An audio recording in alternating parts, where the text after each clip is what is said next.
A história de Abraão está longe de terminar. No episódio anterior, vimos como Deus o chamou e fez promessas incríveis. Mas será que tudo aconteceu de forma fácil?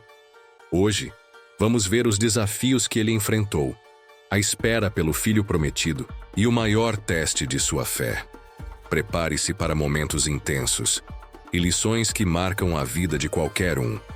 Se você ainda não é inscrito, já se inscreva e venha comigo conhecer mais essa parte da jornada de Abraão. Um belo dia, o Senhor apareceu para mim enquanto eu estava sentado à entrada da minha tenda, no bosque de carvalhos de Manre, na hora do dia em que o sol estava mais forte. Quando olhei para cima, notei 3 homens parados perto de mim. Sem hesitar, corri até eles desde a entrada da minha tenda e me curvei até o chão em sinal de respeito e hospitalidade, dizendo: Meu Senhor, se encontrei favor aos seus olhos, peço que não passe por seu servo. Deixe-me trazer um pouco de água para lavar seus pés e descansar sob esta árvore. Trarei um pedaço de pão para que possam recuperar suas forças antes de seguir seu caminho. Vocês passaram pelo seu servo por algum motivo. Eles concordaram, dizendo: Faça como você disse. Imediatamente fui até a tenda onde Sara estava e pedi urgentemente: Rápido, pegue 3 medidas da melhor farinha, amasse e prepare alguns bolos. Então corri para o curral, selecionei um bezerro tenro e bem alimentado e o entreguei a um servo para prepará-lo sem demora. Servi coalhada, leite e o bezerro preparado aos nossos convidados, ficando com eles sob a árvore enquanto comiam. Foi então que eles perguntaram sobre Sara, minha esposa, e eu respondi que ela estava na tenda. Um deles, cujas palavras carregavam o peso de uma promessa divina, disse: Certamente voltarei a você no próximo ano. E nessa época, Sara terá um filho. Sara, ouvindo da entrada da tenda, riu interiormente, incrédula com a ideia de experimentar o prazer da maternidade e da paternidade em nossa idade avançada. O Senhor, ciente do riso de Sara, me questionou: Por que Sara riu, pensando que não pode ter um filho em sua velhice? Há algo impossível para o Senhor. Quando eu voltar a você na mesma época no próximo ano, Sara terá um filho. Sara, temendo, negou que tivesse rido, mas o Senhor disse: Sim, você riu. Após a partida dos homens para Sodoma, refleti sobre o propósito divino e me preparei para me despedir deles. O Senhor compartilhou comigo seus planos, ponderando se deveria ocultar de mim o que estava prestes a ser feito em Sodoma e Gomorra, já que eu seria o fundador de uma grande e abençoada nação, escolhida para ensinar justiça e retidão aos meus descendentes. Diante da iminente destruição de Sodoma e Gomorra, aproximei-me do Senhor suplicando pela cidade: Destruirás os justos junto com os ímpios? Se houver 50 justos na cidade, ainda a destruirás? O Senhor prometeu que pouparia a cidade por causa dos 50 justos. Minha preocupação com a justiça me levou a interceder ainda mais, reduzindo o número de justos necessários para poupar a cidade da destruição para 10. O Senhor, em sua misericórdia, concordou em não destruí-la se pudesse encontrar esses 10 justos.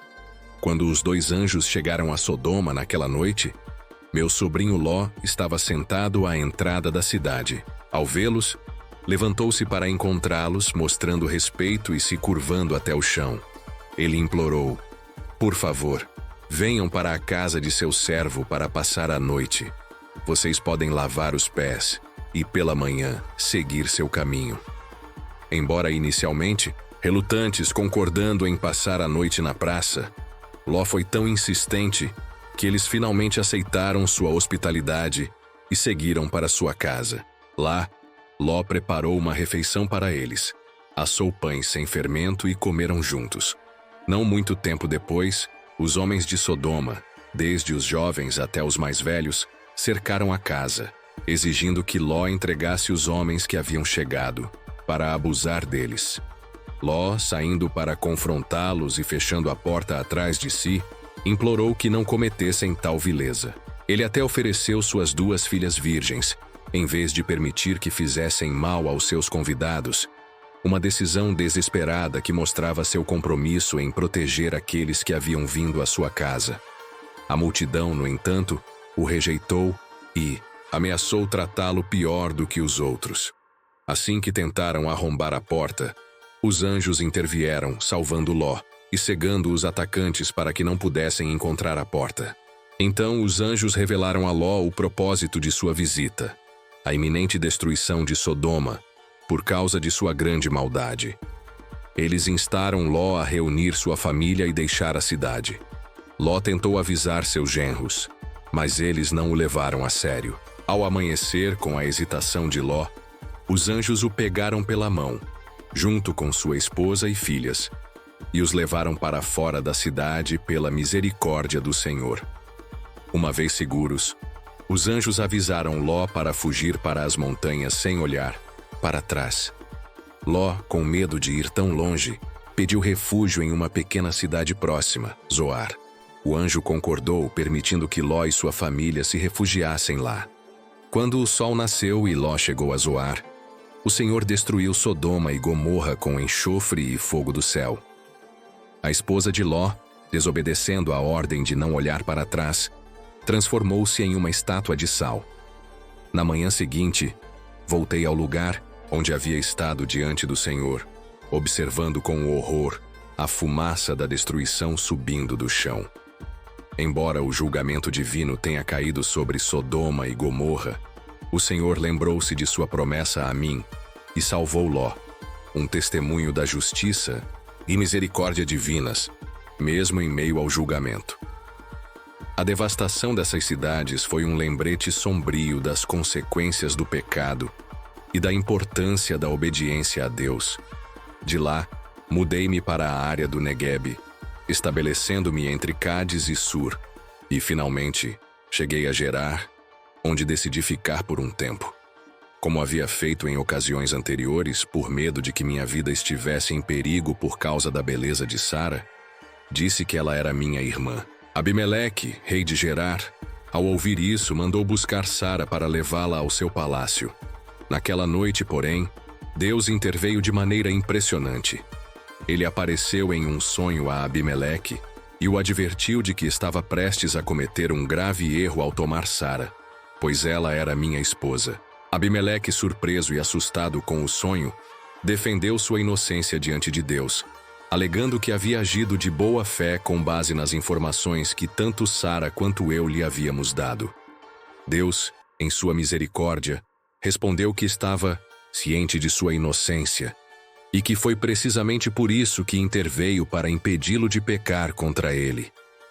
Ordenou-lhe que devolvesse Sara e acrescentou que eu, sendo um profeta, intercederia por ele para que não morresse. Ao amanhecer, Abimeleque convocou seus servos e contou-lhes o que havia acontecido, o que causou grande medo entre eles.